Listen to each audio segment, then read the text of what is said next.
Look to Walter E. Nelson Company for all your workplace maintenance, janitorial, and packaging needs. They're your solution for cleaner, healthier facilities. Visit them at walterenelson.com.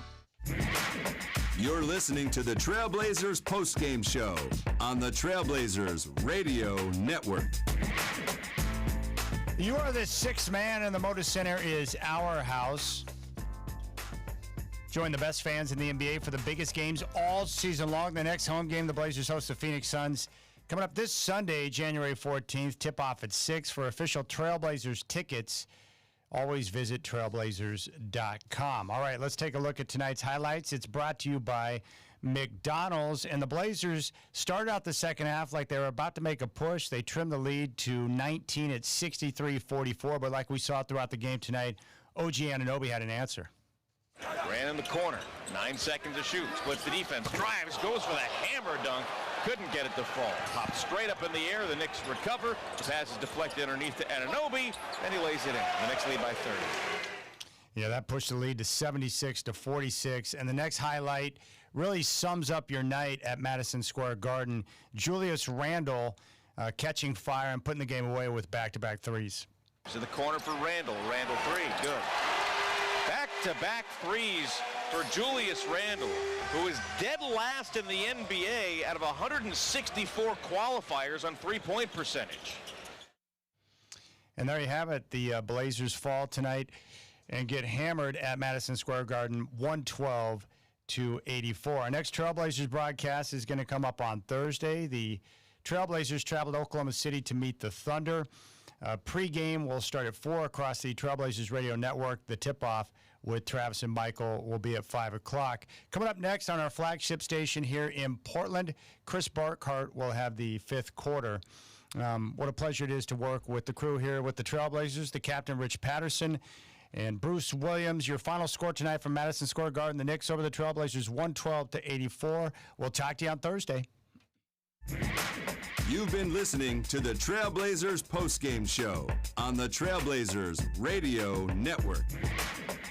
This has been Portland Trailblazers basketball. Wherever you may be, good night, everybody.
Knicks got out to an early lead. We talked about being able to take care of the ball and whatnot. Yep, they couldn't do that. First 2 possessions of the game were turnovers. And so, okay, that's a great start. And you look at what happened at Brooklyn when I was like, hey, look, they shot the 3-ball well. That stuff matters. Well, they didn't shoot the 3-ball well tonight. No, they did not. And when I say they did not, I mean they did not. 6 of 29 shooting from beyond the arc, and that's just not the recipe to get it done. Absolutely, it is not. Overall, just not a great game from Portland. I mean, is there things that you can take away and say that maybe you liked from this one? There might be. But not a lot. I mean, the things that I liked, honestly, like I liked, yeah, see, that's exactly. That's what I liked. You got to stretch for it. You got to think for it. You got to stop and you got to pause and you got to like, okay, how can I, what, huh? How can I stretch this sentence to think of something I liked out of this one? Because there wasn't a lot. It was a sloppy game. And unfortunately for the Blazers, they take another loss this time across the East River in Madison Square Garden. Now, all joking aside, there was things I did like. One of those things being Ayabu Baji. Now, he only had 4 points, but he did get 7 rebounds, had 2 impressive block shots, and I cannot discount the guy's effort. He was bringing it, and I like the fact that, yes, he was picking up some fouls and this and that, but he was getting in their faces. He was making shots tough. That's how he was able to get a couple block shots. Like, he had a good game. Again, I like this guy. All things considered, you got to take what you can. I thought he had a decent game and did exactly what they needed him to do. Okay, so I'll give him that. He deserves a ton of praise. Absolutely, he does. Everything else, though, meh. Jeremy Grant, okay, 21 points. That's all right. That's good. 2 rebounds. Come on. We know he has 10 rebounds in him. We've seen it now. But so he was hitting the shot, but just no one else was. Simon's had a rough night, 4 of 14. Scoot was only 3 of 8, so he wasn't even attempting to get anything. Chris Murray got in. He was 3 of 10. Shaden Sharp, 4 of 8. It's like it's an interesting little stat line. You're like, were your normal scorers even trying to attempt shots? So this was just a weird game all around. And yes, there was a limited amount of shots, but I mean, they were only shooting 38% from the floor in general. So again, tough one for the Blazers. I mean, it could have been worse, honestly. The Knicks didn't shoot lights out either. They were 41% from the floor, 37% from deep, but things did get tough, as you heard there in the highlights, like Julius Randle, who is a notoriously poor three-point shooter. For those who qualify, was 2 of 4 from deep. And yeah, like I said, just a tough one all the way around. You can't quite put your nose on it. All you know is that you got a 7-game road trip is what you had. You now have 2 games left on that road trip. You have 4 losses out of your last 5 games. You got 1 win there against the Nets. You'll take that one. But overall, the last handful of losses, they have not been good.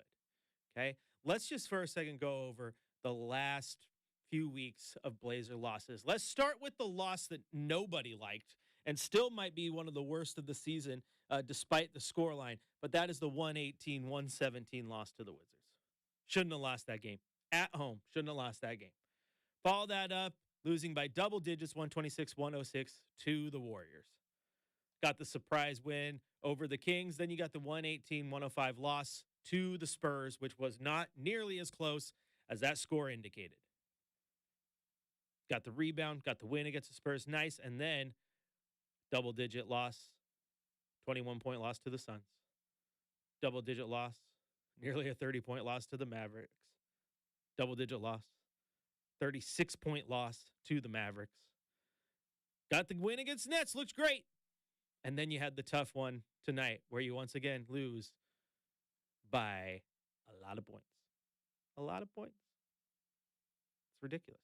It's crazy. Almost another 30-point loss. I mean, you look at all these losses, 30 points, 30 points, 30 points, 20.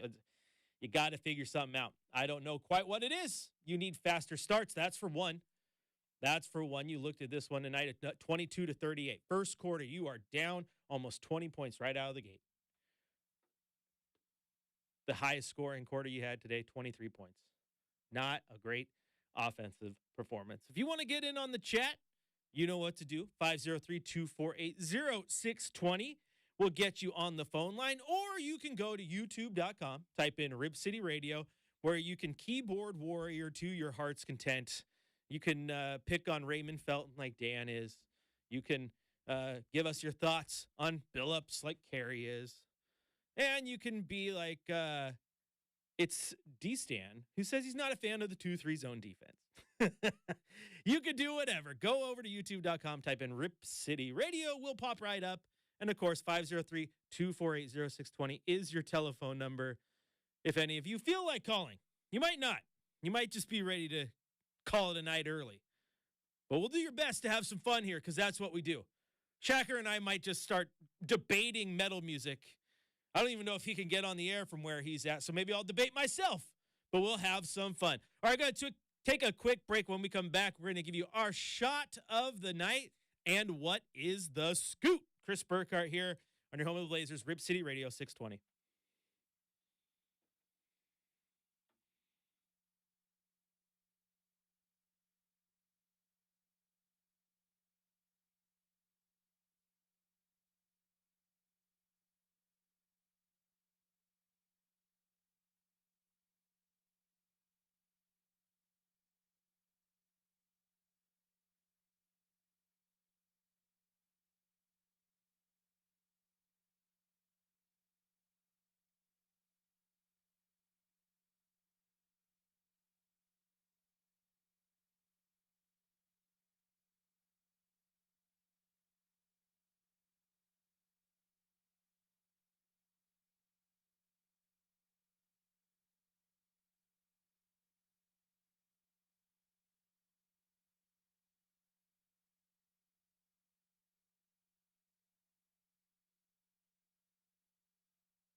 The Blazers have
The Blazers have 118 games played by rookies entering this game. As Achua goes up, it was blocked, but he gets it back into the lane, puts it up left hand, no good. Loose ball, controlled by the Blazers.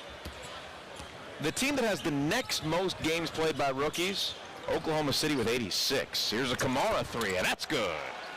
Monte Kamara from downtown, just the sixth Blazers three of the night.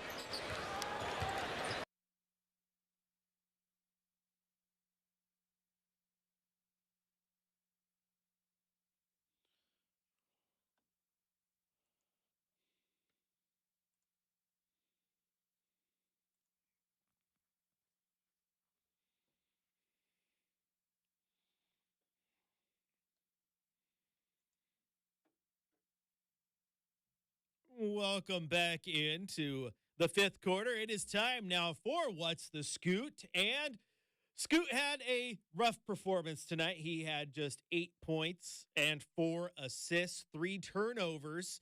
Not a great assist to turnover ratio tonight. Did have a steal and 3 rebounds, but he was just asked to shoot the ball 8 times. So he wasn't asked to take over a ton. And I think this might be what you can expect from Scoot. Not 8.4 assists a game, but he had those nights, right, where he was taking 25 shots a night, and that was with Ant out. Jeremy was dealing with stuff. Like, in that situation, he's going to be asked to. But when you have a healthy lineup and you got Jeremy, who is your number one shooter right now, you got Ant, who's your best player, he's not going to be taking 20 shots a night, right? He's going to have to distribute the ball, do all those little things, probably going to have more 16 and 10, maybe 20 and 10 nights dispersed throughout there. But that's not really going to be his role if the team's fully healthy and you got scorers around him. But this was a tough night. You want more out of him. That's for sure. He only played 25 minutes. Of course, no one played a lot because the white flag was waved in the start of the fourth quarter. But yeah, you want a little bit more out of Scoot. I am still going to hold steadfast to the fact that I don't think he's toasted. I'm not worried about him at all. It's just going to take a minute. It's just going to take a minute. And you look at some of the really good point guards in this league right now, their rookie years were 10.4 assist averages playing 80 games. That's about to be where Scoot is. It might just take a year. I think the shot, everyone worries about the shot. I am a firm believer that they don't get in the gym nearly as much as you think they do in the regular season because it's play a game, get on a plane, get to your hotel. They have shoot-arounds, which are basically walkthroughs, if you will, right? Maybe some light practices. The rare occasion, like in the middle day between the Dallas games where they have a hard practice, but there's not a lot of really just get in the gym, take your time, shoot the basketball, and analyze your shot and work on your shot. When they're at home and they're in their own gym and they have all their technology, all their gadgets, which are plenty, right, to analyze their shot, all the cameras that are in there so they can go take their shots and then go watch their film, analyze. They don't have that on the road because, again, people don't understand. NBA teams, sometimes they're practicing in high school gyms, many of them. I covered many a shoot around at a high school gym or a small college gym. They don't have all their tech with them on the road, right? So it's the off season when you really see the most improvement. Right? Look at Nasir Little, a guy that I praised for his work that he put in every single offseason. Because when he came to Portland, his jump shot was bad. It was bad. By the time he was traded, it was pretty good. It was a pretty good jump shot. He got it to a point where he was hitting it, with relative ease and consistency. And all that was offseason. It was like every single year, offseason work's paying off. Offseason work is paying off. And that's why. Because I think most of the work happens in the off season. So Scoot, again, not too worried about. What I am worried about a little bit, not going to hit the full panic button yet, but it is a little bit concerning, is these continued slow starts and these continued blowout losses. This is just not what I came to expect after what we saw in November. As Chris says, not me, another Chris, like Inception or something. As he says in the YouTube chat, rough. I was expecting a fun game. The Knicks are a fun team to watch, as are the Blazers. Sometimes. That's a smart thing to say. And so he was expecting a fun game, and that it was not that. It was right out of the jump. You could tell that the Knicks were ready to go and just looked like the Blazers weren't. And it was another little thing that I've talked about here and there, just about preparation, right? knowing what to expect. This is the second time on this road trip that in the post-game press conference, which we'll hear from Coach Chauncey Billups here in just a little bit, mentioned, maybe we were caught off guard. You cannot continue to be caught off guard. If you go into a game with just plan A and you're screwed because you might have to go to plan B and you don't have one, that's crazy to me. You cannot continue to be caught off guard. You know exactly how the Knicks are going to play. I mean, it doesn't even have to be the Knicks. You can go through any team that Tom Thibodeau's ever coached, and you know how that team's going to get you. They are going to play rough. They are going to play physical. The defense is going to find ways to be stifling. They are going to make you feel like you were in a car wreck probably by the time you were out of it. Offensively, they're going to have their ups and downs. Defensively, they're going to play well. So there you go. That's it. As I'm asked here in the chat, why is there a reason for the slow starts? I don't know. I wish I knew. If I knew, I'd call Chauncey and tell him. But I don't know. Of course, he probably wouldn't pick up. It'd go straight to voicemail. But again, maybe that's part of the preparation thing that we've talked about here. You got to prep. You got to be ready. You cannot continue to be caught off guard, right? They're playing OKC. What can you expect with OKC? What? You know that they're going to be multifaceted on offense. You know that SGA is probably a top 5 player in this league. He's going to be able to beat you off the dribble. He's going to be able to beat you in the pick and roll. He's got a good jump shot. Defensively, he's got a great ring span. He's going to make you work. You got to account for Chet Holmgren because he is having a great rookie season, which probably really irks Chad. We all know how much he loves him. But you know what OKC is going to bring to the table. So if you go into OKC and Chet Holmgren drops 30 and 10 on your head, you can't walk into the post-game press conference and go, yeah, we know he was that. You knew he was good. Shoot, didn't know he's that good. Shoot, caught us off guard a little bit. Can't say that. Shouldn't be caught off guard. Halfway through this season, many of us knew what the NBA players and NBA teams are bringing. Now, if you get caught off guard by the Blazers, that one makes sense because we don't know exactly what they are right now. They aren't playing like they were in November. They are up and down, and maybe they do catch you off guard. Knicks, you know what they are. OKC, Minnesota, Dallas, Phoenix, you know what they are. So you got to come out. You got to come out shooting. You got to come out firing. Now there are little things that I'm not going to completely hate on Chauncey. There are things that I do agree with. And one of the things is he talked about Shea. He needs to find a way to make Shea just to be a little more aggressive, right? And I find that interesting because it's really easy to compare Shea to Ant in the fact that they are both very quiet, right? They let their game do the talking, but when it comes to just being vocal and assertive, it takes them a little bit to get going, right? And I think that was kind of the same thing with Ant early on in his career. It's like, got to find a way to get him be more aggressive. And now that's one of my favorite parts about this year with him in particular has been the fact, like, I feel like Ant has got that point where he's being more aggressive, right? He's playing with a little bit of, like we like to say, that dog in him, right? He's going out there and playing like, you know what? I'm good, and I know I'm good. I'm going to show you that I'm good.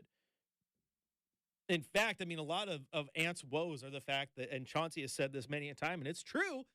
I mean, but Ant's getting blitzed and double teamed like he's never been before, right? Because now he's that guy. But he's playing with a little bit of that edge now and then. It's fun. Took him a minute to develop it, though, and I think Shea needs to get to that point, too. Just develop it. And if he does develop it, watch out, because he'll be super fun. That's for sure. That's for sure. All right, now my producer's back. He laid down for a second. I didn't know if he was gone. Look how good he is. He knows. Like, I don't even have to say I'm cutting a break. He knows. He and I have a chemistry. That's what it is. All right, we're going to take a quick break. When we come back, we're going to give you a scoreboard report. If you want to jump in on the conversation, head to youtube.com, type in Rip City Radio, or grab the phone, dial 503-248-0620. Chris Burkhardt here, filling in for Chad Doing on the fifth quarter on your home of the Blazers, Rip City Radio 620.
All right, let's get you to that scoreboard report. First off, let's go to the one game being played right now. 8 minutes left in the fourth quarter. Memphis 108, Dallas 91. Desmond Bain 27 points, 8 rebounds for the Grizzlies. Kyrie Irving leading the Mavericks with 33 points, 7 rebounds, and 3 steals. Final in Detroit. Kings 131, Pistons 110. Domantas Sabonis 37 points, 10 rebounds, 13 assists for the Kings. He's been incredible as of late. And for the Pistons, Bogdanovich led the way with 26 points. In Orlando, the Timberwolves grabbed the 113-92 victory. Karl Anthony Towns, 28 points, 6 boards, 3 steals to lead the Minnesota Timberwolves. Franz Wagner, 21 points, 8 rebounds to lead the Magic. Tipping off, probably has already tipped off, honestly. It just hasn't got a quick score update, but it is going to tip off any second. Raptors at Lakers down in, as Chad says, Los Angeles. And, of course, the only other game played today on the NBA hardwood, New York Knicks 112, Portland Trailblazers 84. Jeremy Grant leading the way for the Blazers with 21 points. Julius Randle, 20 points, 7 rebounds, and 8 assists. And, of course, you can't give a scoreboard update without talking about one of the most important games of the week that went down last night in Houston, where Jim Harbaugh and the Michigan Wolverines were crowned college football champions with a 34-13 victory over the Washington Huskies. And that is your scoreboard report. And I do find it interesting. The Husky fans I talked to, oh, man, our offense was terrible. We're lucky it was that close. And it was a pretty close game until it fell apart very late in the fourth quarter. And I watched that game. I'm like, Washington played well. I mean, Michigan had their offense scouted. The fade route, which had been working for the Huskies all year long, wasn't working in this one because it was scouted. Roma Dunes was covered, right? Penix was struggling a bit. Looked like he had hurt his ribs if he wasn't embellishing on the way out. I didn't think Washington played terribly. I mean, you finished 14-1. You went toe-to-toe with, and until the fourth quarter unraveled, with the number one team in the country, a team that finishes the season 15-0 and college football champions. I think you did all right, Washington. It's never fun to lose, but don't be so hard on yourself. Again, this comes from a Duck fan. Don't be so hard on yourself, because I honestly don't think you played that bad. Just like the Ducks, the 2 games, the first loss to Washington, Oregon outplayed Washington for most of that game. Go back and watch it. Oregon kind of beat themselves, going for it when they shouldn't have, making a couple mistakes. They beat Washington for large stretches. But Washington found a way to win. And then the second game, oh boy, Washington, they watched their game tape, they scouted, and they popped Oregon in the mouth. And Oregon still played great. Had it right there with a chance to win late. But Washington did what they needed to do. Washington finds ways to win, found a way to win a lot of close games. But unfortunately, you can't win them all. I just want to tell a Husky fan, don't be so down. I thought you played good. Honestly did. I mean, if it wasn't for that just fourth quarter unraveling, you had a chance. It's just a matter of getting Penix going. That was the tough part. All right, if you want to join the conversation, head on over to youtube.com, type in Rip City Radio, and you can join the chat there with everybody who's getting in their 2 cents. Or you can grab your phone and dial 503-248-0620, which we will head out to the lines right now. We'll start out in Hermiston, where Pat is on the line. Pat, welcome into the fifth quarter. The floor is yours.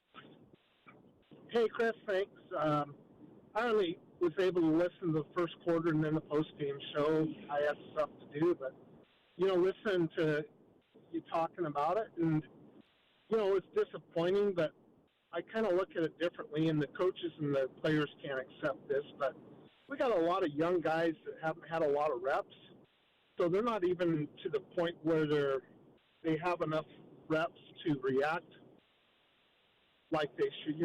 They're still thinking things through.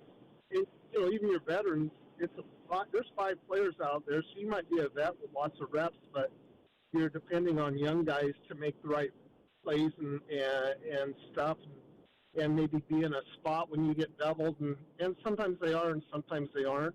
So, you mentioned going back to San Antonio. We split that. We beat Brooklyn. The way I look at what this season's about is developing and trying a lot of combinations. Mm-hmm. We had some injuries. Those 2 wins, the way I look at it, we're playing with house money, And, of course, the players and coaches can't look at it that way. But as a fan, I'm just, Baji's 2 blocks in the first quarter, I'm like, yeah, I would have never expected that out of him based on preseason and stuff. Mm-hmm. And so you see development, you see progress, and you want them to do better, you want them to compete, but when you don't have the reps, you're playing and you're not reacting, you're playing a half a step behind, and you're playing against a team of veterans that are going to take advantage of that, and some nights you're not going to look very good. So that's what I got to say. All right. Well, Pat, thanks for the call there. And no, you're not completely wrong. I definitely get what you're saying. I mean, think about it for a second. Think what Pat's saying here, and it does make a little bit of sense. And the fact, okay, you do have Jeremy Grant and Ant Simons out there today, right? But who else is in the starting lineup with him? Literally, 3 rookies.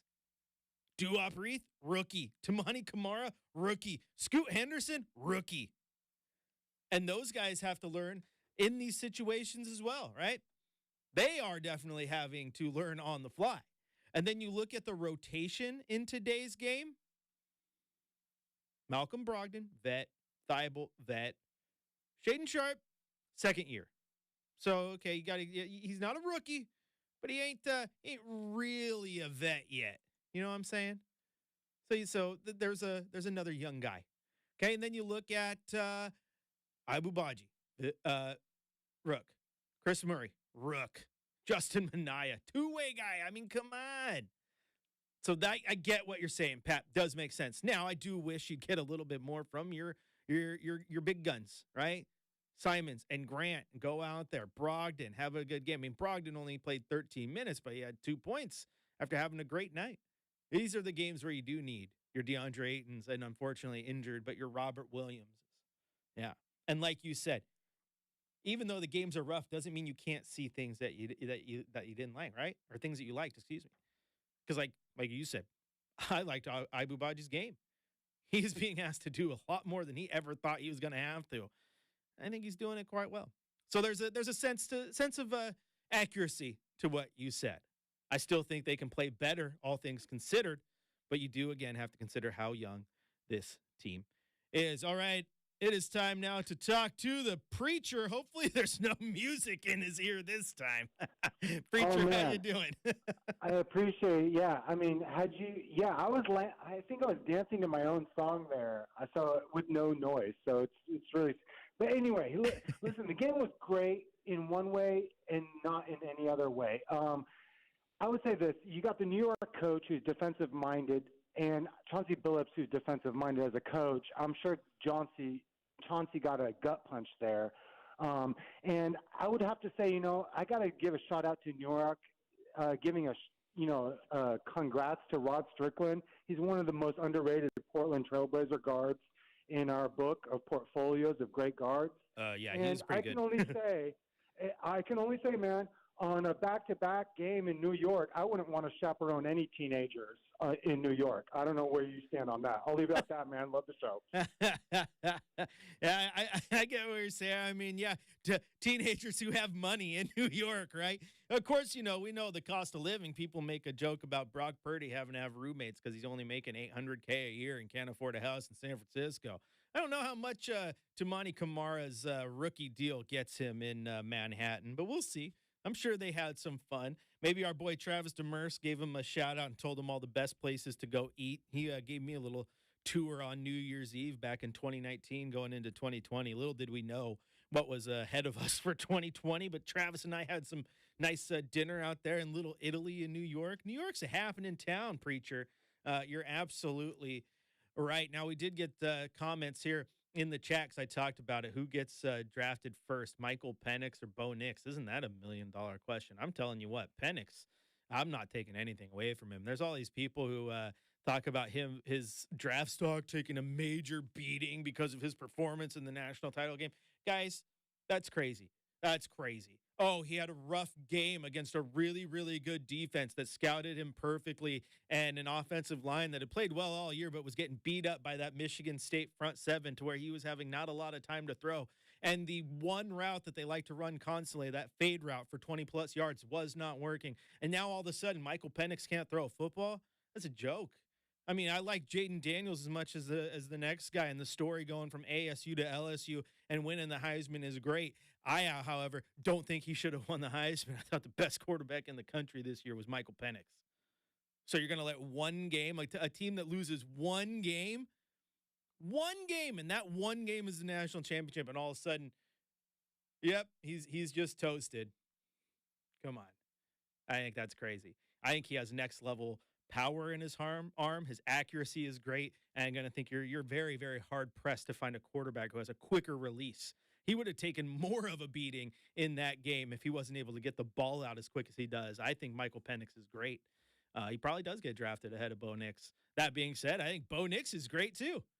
I think Bo Nix had a great year. I think there's people who are sleeping on him, even scouts, because, oh, he's a check down quarterback and this and that. No, he's good. Come on, just watch the tape. Everyone's talking about Denver because he's a perfect quarterback for Sean Payton. He's a game managing type quarterback. That's not a bad thing. San Francisco has a game manager of a quarterback, and he's playing pretty well. Mr. Irrelevant Brock Purdy. I mean, I'll tell you what, I like Penix and I like Knicks much better than I like JJ McCarthy, who's getting a lot of draft love.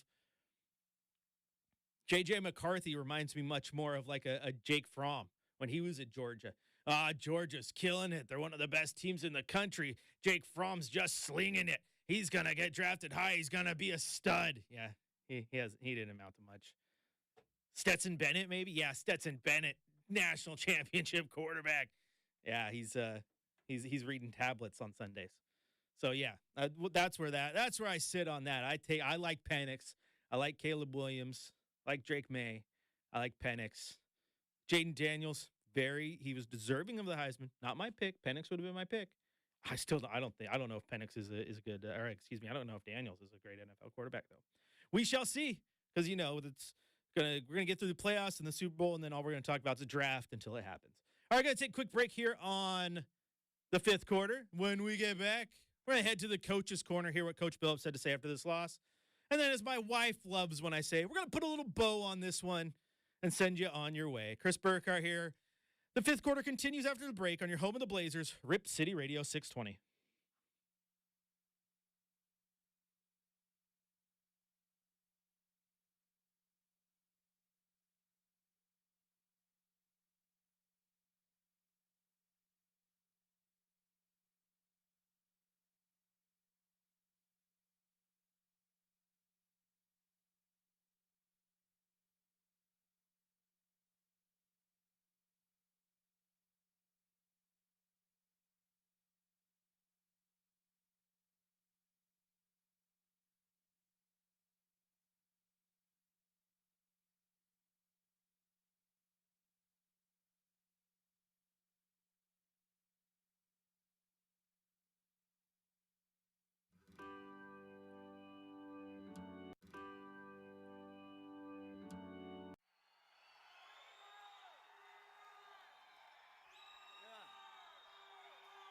What's up?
Welcome back into the fifth quarter. It is time now to head to the Coach's Corner. So let's go to Madison Square Garden, where Coach Billups talked to the media earlier tonight following the Blazers' loss to the Knicks. 4 already, did a good job on our first possession defensively, and then they put it up on the rim and they got it back.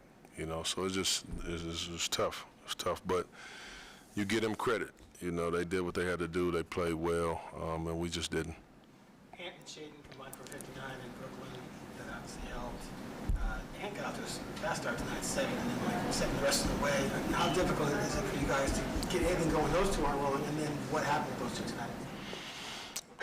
Yeah, he did. He hit a couple early, and then they were kind of top blocking him, keying on him. They started blitzing him. This is Ant we're talking about. Then they started blitzing him, getting the ball out of his hands, and he made the proper play. And we just couldn't capitalize 4-on-3 on the backside. And they had some success with it, so they kept it going, as they should have. And nobody was really able to get it going. Jeremy started going a little. And then I thought Shea, I got to get him to be a little more aggressive, man. Especially in times like this when we're struggling to really score. He has to be aggressive to try to get there, and make plays, and it's just a part of his development. Did they catch you guys off guard a little bit with the pace there? It looked like they were releasing Randall sometimes. Yeah. Rebounds. I think they were really trying to run you guys, which is not the way they always play. And it's funny. I was telling our guys all day today, I said the numbers tell you that they're like 27th in the league in transition and this and that, whatever, but me watching their last 4 or 5 games, I'm telling you, my eyes, they are playing fast as heck. They really are. Kicking the ball up, they're playing fast. So we're going to go with my eyes. So I can't say that they caught us off guard because we tried to prepare our team for it. But they just did a really good job of it, to be honest. Still got 2 games left, but how would you kind of sum up this road trip thus far? It's been a tough road trip. I don't think you can sum it up any other way. Had a great game in Brooklyn. I thought we fought really hard in Phoenix. Both Dallas games, I was disappointed in both games. Obviously they looked, the second Dallas game at least looked like this one. So it hasn't been a good trip, in my opinion. But we got 2 more games left against some really good teams, and a chance to try to play better. You guys were playing consistently better, it seemed like, when Ant and Sharp were starting together. Is there any idea of going back to that at all? Or still playing I'll be thinking about it over the next few days, few games. I think this year, as I've kind of shared with y'all, is I'll be trying a lot of different stuff. So that's on the table, as well as a few other things too. Good. No, we're not good. We don't like losing. No one does. They just want you to play better. That's all. I just think it's just a little crazy that every single game over this road trip and before that, the losses have not been good ones. They have not. Basically, since that Washington loss, as we just pointed out, multiple double-digit losses. Multiple 30-point losses in the stretch of a week. Outside of the Pistons right now, there might not be a team playing worse than the Trailblazers. And that's rough. I get it. As a fan, nobody likes that. You don't like losing. You want to win ball games. That's what you want to do. But as Pat pointed out, a lot of young guys on this team. And as Travis pointed out on the broadcast, no team has played more rookie games than the Blazers. Second, OKC, and it's not a close second, right? Difference between them is, all due respect to Ant, he's not SGA. SGA is a top 5 guy in this league right now. A guy that guys like Tom Havistro have as an MVP favorite. He's incredible. And it might be a rough night in Oklahoma City. Absolutely, it might be. That game will tip off at 5 o'clock on Rip City Radio on Thursday, which means Blazers game day will start at 2:30 with yours truly. That's when we'll be back.